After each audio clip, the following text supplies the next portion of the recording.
From underground clubs to iconic festivals, these bands didn't just perform, they transported audiences to another dimension.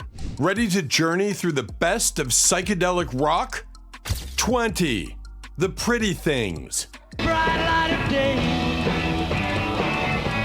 So how can I say? Ever heard of the band that inspired David Bowie and created the first rock opera? Let's dive in. The Pretty Things, formed in 1963, were trailblazers in the psychedelic rock scene. Their 1968 album, SF Sorrow, is often regarded as the first rock opera, predating The Who's Tommy. This ambitious project narrated the life of Sebastian F. Sorrow, taking listeners on a surreal journey through birth, love, war, and loss. The album's innovative storytelling and experimental soundscapes influenced many artists, including David Bowie, who covered their song Rosalind on his album Pin-Ups.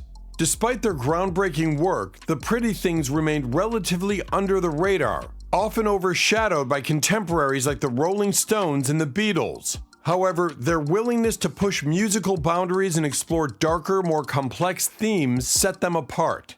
Their live performances were known for their raw energy and unpredictability, embodying the rebellious spirit of the 1960s counterculture.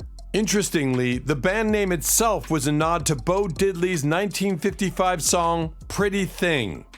19. The Zombies. What's your name? Who's your dad? Imagine a band that disbanded before their biggest hit topped the charts. Curious? Let's explore. The Zombies, formed in 1961, crafted a unique blend of jazz-influenced pop and psychedelic rock. Their 1968 album Odyssey and Oracle was recorded at Abbey Road Studios and is now considered a masterpiece. However, the band had already broken up by the time the album was released. Unexpectedly, the single Time of the Season became a massive hit in the US, reaching number 3 on the Billboard Hot 100 in 1969. This unforeseen success led to a bizarre episode in rock history. A promoter assembled a fake version of the Zombies to tour America, capitalizing on the song's popularity. This imposter band performed across the US, deceiving fans until the ruse was eventually uncovered. The real Zombies were unaware of this charade until much later. 18. The Moody Blues.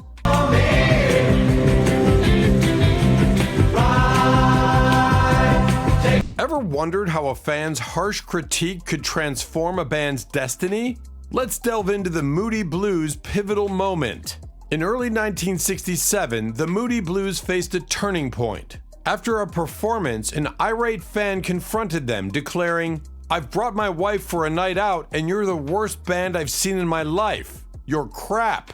This blunt feedback struck a chord with the band, prompting them to reinvent their musical approach. Embracing a fusion of rock and classical music, they released the groundbreaking album Days of Future Past later that year. This innovative work featured the London Festival Orchestra and produced timeless tracks like Nights in White Satin. The album's success redefined their career, establishing them as pioneers of progressive rock. Their journey wasn't without controversy. In the late 70s, keyboardist Patrick Moraz joined the band, contributing to their resurgence. However, after his departure in 1991, Moraz sued the Moody Blues for breach of contract, seeking $3.7 million in unpaid royalties. The legal battle highlighted the complexities within the band's dynamics. Reflecting on their evolution, guitarist Justin Hayward remarked, "Without the songs, I think I'd just be a pretty average karaoke singer." 17. Grateful Dead.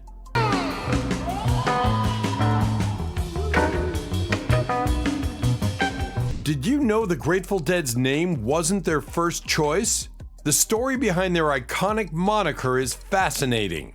Initially called the Warlocks, the band discovered another group with the same name. Seeking a new identity, Jerry Garcia stumbled upon Grateful Dead in a dictionary, and the rest is history. Known for their eclectic style and improvisational prowess, the Grateful Dead cultivated a devoted fan base known as Deadheads. Their live performances were legendary, often featuring extended jams that transcended traditional concert experiences. The band's countercultural ethos sometimes led to clashes with authorities. In the 60s and 70s, they had numerous run-ins with the law, including arrests for drug possession. Despite these challenges, they remained a symbol of artistic freedom and rebellion. Jerry Garcia once reflected on their unique journey, stating, "We didn't invent the Grateful Dead, the crowd invented the Grateful Dead." 16. Jefferson Airplane.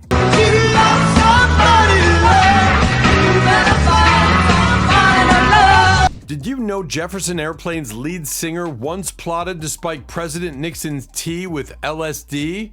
Let's uncover this audacious tale. In 1970, Grace Slick, the band's enigmatic frontwoman, received an invitation to a White House tea party for alumni of Finch College, which she had attended alongside Tricia Nixon, the president's daughter. Seizing the opportunity, Slick planned to lace President Nixon's tea with LSD, aiming to enlighten him. She even brought activist Abby Hoffman as her guest. However, security recognized Slick and denied them entry, thwarting the bold plan. Jefferson Airplane's music often mirrored their rebellious spirit. Their 1967 hit White Rabbit drew inspiration from Lewis Carroll's Alice in Wonderland, weaving drug references into its lyrics. The song became an anthem of the counterculture movement, challenging societal norms and censorship.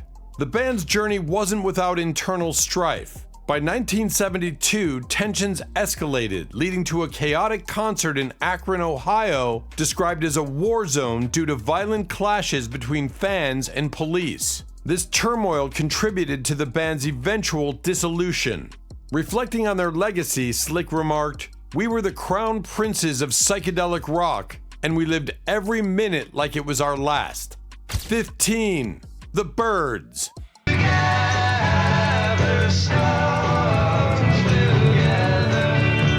Imagine being fired from your own band at the peak of success. Curious? Let's delve into the Byrds' turbulent saga.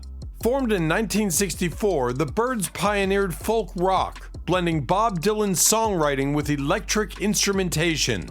Their rendition of Mr. Tambourine Man soared to number 1, but internal conflicts soon overshadowed their success.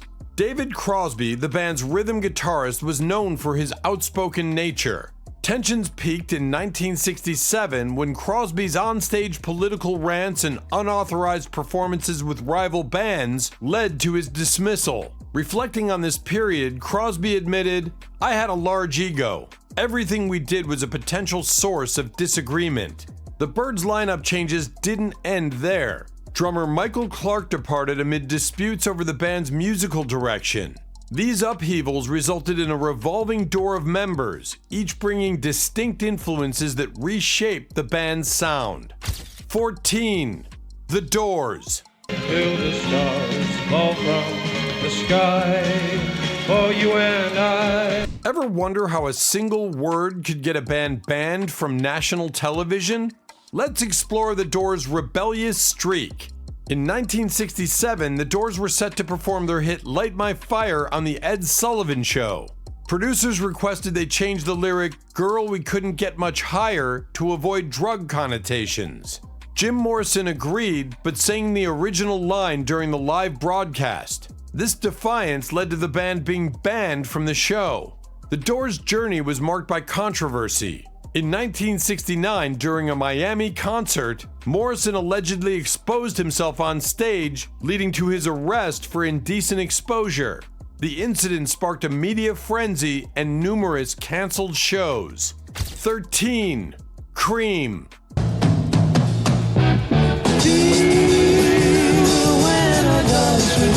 Did you know that a scathing concert review contributed to the breakup of one of rock's first supergroups? Let's delve into Cream's turbulent tale. Formed in 1966, Cream comprised Eric Clapton, Jack Bruce, and Ginger Baker, each a virtuoso in his own right. Their explosive chemistry produced hits like Sunshine of Your Love and White Room. However, internal tensions and clashing egos plagued the band.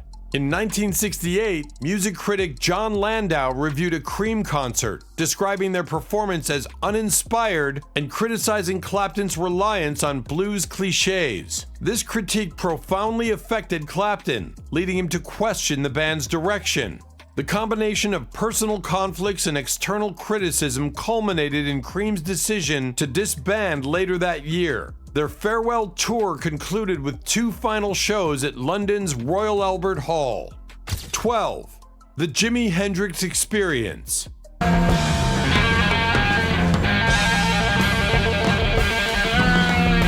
Did you know Jimi Hendrix once defied the BBC by performing an impromptu song on live television? Let's dive into this rebellious act. In 1969, during a live broadcast of the BBC's Happening for Lulu, the Jimi Hendrix Experience was scheduled to perform their hit Hey Joe, followed by a duet with host Lulu. Mid-performance, Hendrix halted Hey Joe and announced, "We'd like to stop playing this rubbish and dedicate a song to Cream," proceeding to play a raw rendition of Sunshine of Your Love. This unscripted act overran the show's time slot, leading to a ban from the BBC. Hendrix's career was marked by such audacious moments. At the 1967 Monterey Pop Festival, he set his guitar ablaze during Wild Thing, creating an iconic image of rock rebellion. His rendition of the Star-Spangled Banner at Woodstock in 1969 transformed the anthem into a haunting commentary on American turmoil, showcasing his innovative artistry. Tragically, Hendrix's life was cut short in 1970 at age 27. His death remains shrouded in mystery, with debates over whether it was accidental or intentional. 11. Pink Floyd.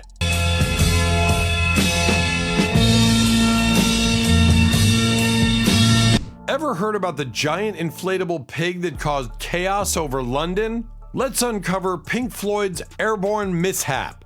In 1976, during a photo shoot for their album Animals, Pink Floyd launched a 40-foot inflatable pig named Algie over London's Battersea Power Station. Unexpectedly, Algie broke free, drifting into flight paths and causing Heathrow Airport to ground flights. The pig eventually landed in a farmer's field, startling his cows. Pink Floyd's innovative spirit extended beyond publicity stunts. Their 1979 album The Wall featured Another Brick in the Wall Part 2, a critique of rigid schooling. The children's choir featured in the song later sued for unpaid royalties, highlighting the band's complex legal history. Internal tensions, particularly between Roger Waters and David Gilmour, led to the band's split in the 1980s. 10. The 13th Floor Elevators.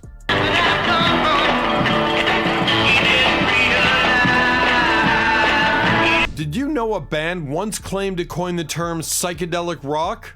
Let's explore the enigmatic 13th Floor Elevators. Formed in Austin, Texas in 1965, the 13th Floor Elevators are often credited with pioneering psychedelic rock. Their debut album, The Psychedelic Sounds of the 13th Floor Elevators, released in 1966, boldly featured the term psychedelic in its title, a first in music history. The album's standout track, You're Gonna Miss Me, showcased Rocky Erickson's haunting vocals and Tommy Hall's innovative use of the electric jug, creating a distinctive, otherworldly sound. The band's journey was tumultuous, marked by legal troubles and internal strife. In 1969, facing a felony marijuana possession charge, Erickson chose to be admitted to a psychiatric hospital rather than serve a prison term, signaling the end of the band's career. 9. The Electric Prunes. Dreamed last night, too much to dream. Ever heard of a band that lost control of their own name and music? The Electric Prunes story is a wild ride.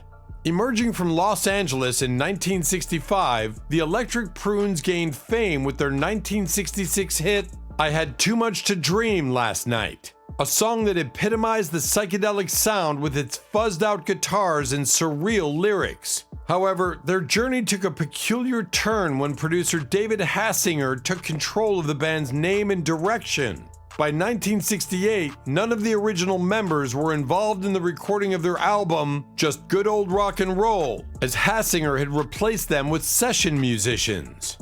8. The Yardbirds.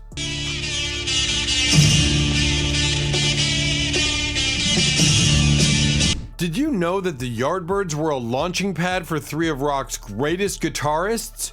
Let's explore their electrifying journey.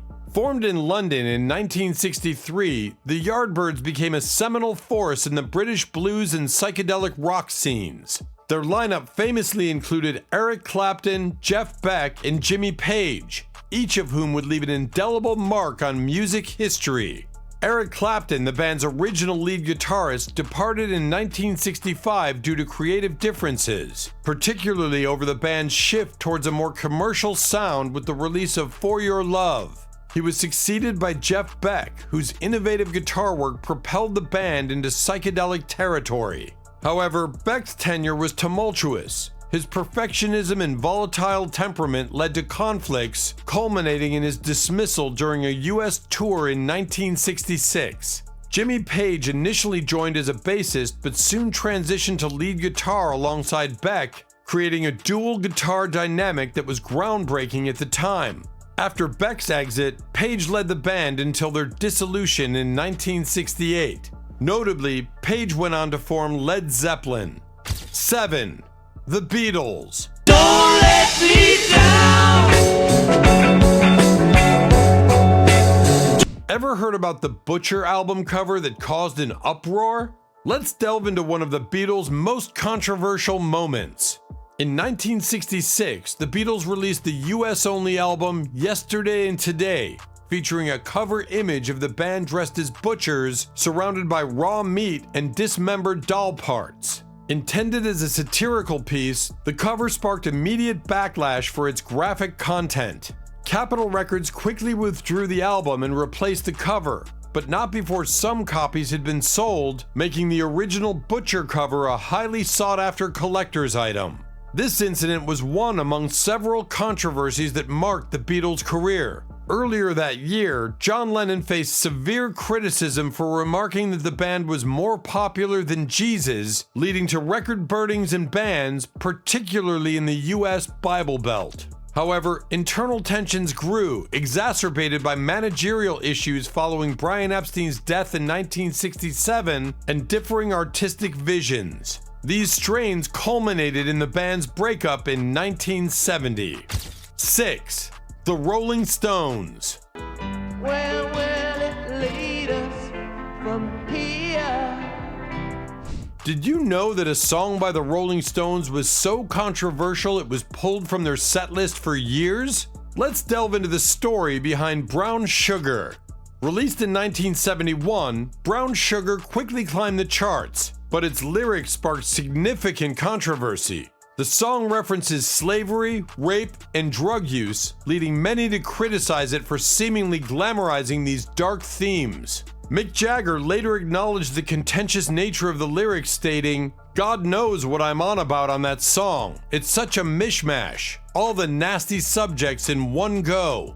The Rolling Stones have never shied away from pushing boundaries both musically and socially. Their 1968 album Beggar's Banquet featured a provocative cover depicting a graffiti-covered bathroom wall, which was deemed too offensive by their record label and led to delays in the album's release. The band's rebellious image often brought them into conflict with authorities. In 1967, Mick Jagger and Keith Richards were arrested on drug charges following a police raid at Richards' home, Redlands. The high-profile trial and subsequent harsh sentences led to public outcry, with The Times publishing an editorial titled, "Who Breaks a Butterfly on a Wheel?" that criticized the severity of the punishment. 5. The Velvet Underground. I be the wind, the rain and the sunset, the light. Ever heard of a band that was more influential than popular? The Velvet Underground story is a testament to underground success. The Velvet Underground, managed by artist Andy Warhol, were pioneers of avant-garde rock in the 1960s. Their music delved into taboo subjects like drug use and sexual deviancy, which were groundbreaking at the time. Their song Heroin faced criticism for allegedly glamorizing drug addiction, though Lou Reed intended it as an honest depiction. Despite their innovative sound, commercial success eluded them. Their debut album, The Velvet Underground and Nico, sold modestly but became profoundly influential. Brian Eno famously noted, "The Velvet Underground didn't sell many records, but everyone who bought one went out and started a band." The band's association with Warhol's factory and the inclusion of German singer Nico added to their enigmatic allure. However, internal tensions led to Lou Reed firing Warhol as their manager, causing friction within the group. Their legacy was cemented with their 1996 induction into the Rock and Roll Hall of Fame. Music journalist David Frick remarked, "The induction of the Velvet Underground into the Rock and Roll Hall of Fame is the culmination of the band's slow, strange, inexorable rise to its rightful place in posterity." 4. The Who. Your street, you're crying is a well-known sound. Did you know that The Who's 1968 tour Down Under was so chaotic it led to a decades-long boycott? Let's dive into the mayhem. In January 1968, The Who embarked on a tour of Australia and New Zealand alongside the Small Faces and Paul Jones. From the outset, the bands faced hostility from the press, who labeled them as scruffy, long-haired junkies intent on corrupting the nation's youth. The situation deteriorated with overzealous police actions and uncooperative airline crews, creating a tense atmosphere throughout the tour. The relentless negative coverage and confrontations led Pete Townshend to vow never to return to Australia, a promise he upheld for 36 years. The Who's penchant for destruction became a hallmark of their performances. Their 1967 appearance on the Smothers Brothers Comedy Hour culminated in Keith Moon's drum kit exploding on stage, a stunt that injured Moon and left Pete Townshend with lasting hearing damage. Offstage, the band grappled with personal demons. Keith Moon's excessive lifestyle led to numerous legal issues and health problems, ultimately resulting in his untimely death in 1978. Reflecting on Moon's impact, Roger Daltrey remarked, "Keith lived his entire life as a fantasy. He was the funniest man I've ever known, but he was also the saddest." 3. The Small Faces.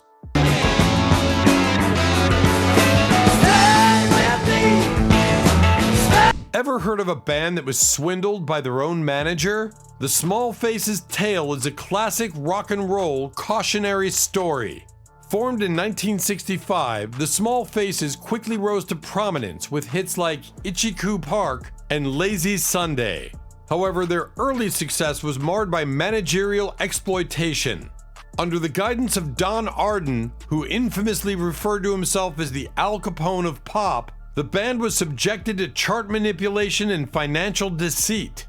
Arden admitted to paying substantial sums to manipulate chart positions, unbeknownst to the band members. The band's 1968 concept album, Ogden's Nut Gone Flake, showcased their creative peak, blending psychedelic sounds with whimsical storytelling.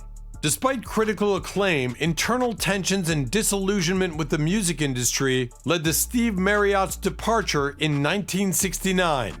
He went on to form Humble Pie, leaving the remaining members to regroup as Faces with new additions Rod Stewart and Ronnie Wood. Reflecting on their tumultuous journey, drummer Kenny Jones noted, "We were 4 East End lads who were taken for a ride by those we trusted. But the music we made speaks for itself." 2. Love. Did you know that Love's frontman Arthur Lee was once dubbed the first black hippie?